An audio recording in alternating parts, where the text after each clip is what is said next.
High friends, welcome back to TI Edutech YouTube channel.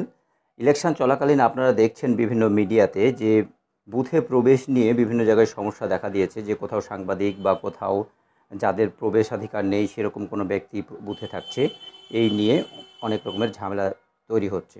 তো এই প্রসঙ্গে আমি আপনাদের একটা ধারণাটা পরিষ্কার করতে চাইছি এই ভিডিওর মাধ্যমে, যে আপনার বুথে কে কে প্রবেশ করতে পারে সেটা আপনার যদি জানা থাকে তাহলে আপনি এরকম বিড়ম্বনায় পড়বেন না। তো সেই ভিডিওটা দেখে নিব আমরা। তার আগে বন্ধুরা, আবার সেই আমার ছোট্ট রিকোয়েস্ট যে আমার চ্যানেলে যারা নতুন এবং আমার চ্যানেলটি যারা এখনও সাবস্ক্রাইব করেনি তারা প্লিজ সাবস্ক্রাইব করবেন এবং পাশে থাকা বেল আইকনটি প্রেস করবেন যাতে করে নোটিফিকেশানগুলো আপনারা পান। তো আসুন আমরা দেখে নিই যে বুথে প্রবেশাধিকার কার কার আছে। ভোট গ্রহণ কেন্দ্রে অন্তর্ভুক্ত নির্বাচকরা ছাড়া নিম্নলিখিত ব্যক্তিরা বুথে প্রবেশ করতে পারে। আপনারা স্বাভাবিকভাবে জানেন যে পোলিং অফিসারগণ, অর্থাৎ আপনারা যারা ভোট নিতে যাবেন তারা তো প্রবেশ করতে পারবেন। তাছাড়া প্রত্যেক প্রার্থী অর্থাৎ ক্যান্ডিডেট কিন্তু বুথে প্রবেশ করতে পারবে। অবশ্য ভোটিং কম্পার্টমেন্টে যেতে পারবে না, কিন্তু বুথের মধ্যে প্রবেশ করতে পারবে।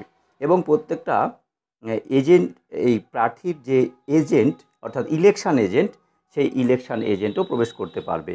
এবং যে পোলিং এজেন্ট প্রার্থীর, সেই পোলিং এজেন্ট একাধিক থাকলেও, অর্থাৎ দুজন রিলিভার থাকে, একজন এজেন্ট একই সময় উপস্থিত থাকতে পারবে। এটা নিয়ে দেখা গেছে যে বিভিন্ন জায়গায়, বিভিন্ন মিডিয়াতে দেখলাম আমরা যে একই পার্টির কিন্তু একাধিক পোলিং এজেন্ট উপস্থিত থেকে যায়।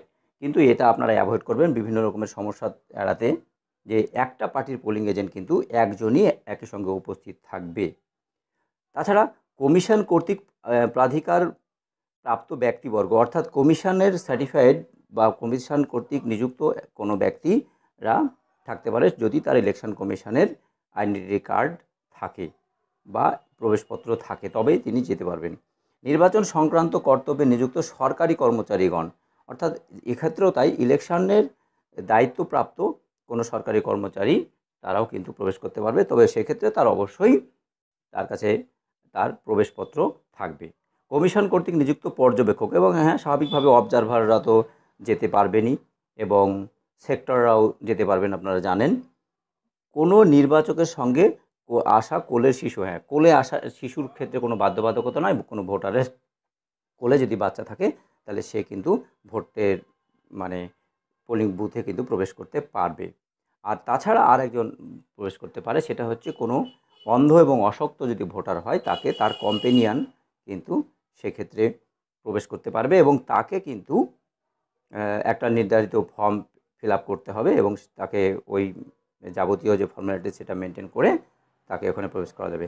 সাংবাদিক এবং ফটোগ্রাফার, আপনারা যখন বুথে যাবেন তখন আপনাদেরকে বলে দেওয়া হবে যে আপনার বুথে কোনো ভিডিওগ্রাফার বা ওয়েবকাস্টিংয়ের কোনো প্রতিনিধিত্ব থাকবে কিনা। যদি তারা থাকে তাহলে তারা কিন্তু প্রবেশ করবে। আর সাংবাদিক এর প্রবেশ করার ব্যাপারটা হচ্ছে এটা গুরুতর, সেটা হচ্ছে যে সাংবাদিক, নির্বাচন কমিশনের কিছু সার্টিফাইড সাংবাদিক আছে, তারাই প্রবেশ করতে পারে, কিন্তু হুট করে কোনো সাংবাদিক কিন্তু প্রবেশ করতে পারবে না আপনার বুথে।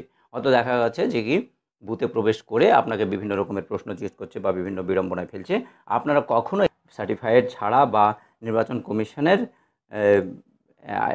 আইডেন্টি কার্ড ছাড়া কিন্তু আপনি কোনো সাংবাদিককে প্রবেশ করতে দেবেন না।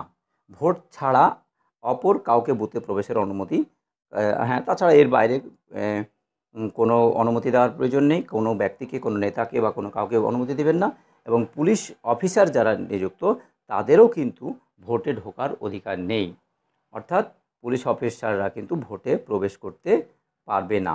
তাই আপনাদের এইটুকু জানিয়ে রাখলাম যে এই আপনার বুথে কিন্তু যে যে ব্যক্তিদের কথা বললাম তারাই প্রবেশ করতে পারবে।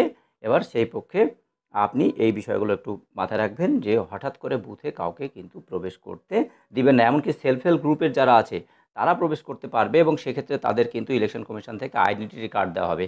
যাদের আইডেন্টি কার্ড আপনি বুথে পৌঁছানোর পরেই কিন্তু আপনার কাছে সেক্টর আইডেন্টি কার্ড পৌঁছে দেবে। সেই আইডেন্টি কার্ড আপনি যারা সেলফ হেল্প গ্রুপের রান্নার দায়িত্বে থাকবে তাদের হাতে তুলে দেবেন, তারা সেক্ষেত্রে প্রবেশ করতে, এর বাইরে কেউ বুথে প্রবেশ করতে পারবে না। আশা করি আপনারা ভিডিওটা কাজে লাগবে আপনাদের, এবং এই ভিডিওটা এই পর্যন্তই। পরবর্তী আবার ভিডিওতে দেখা হচ্ছে। ভালো থাকবেন।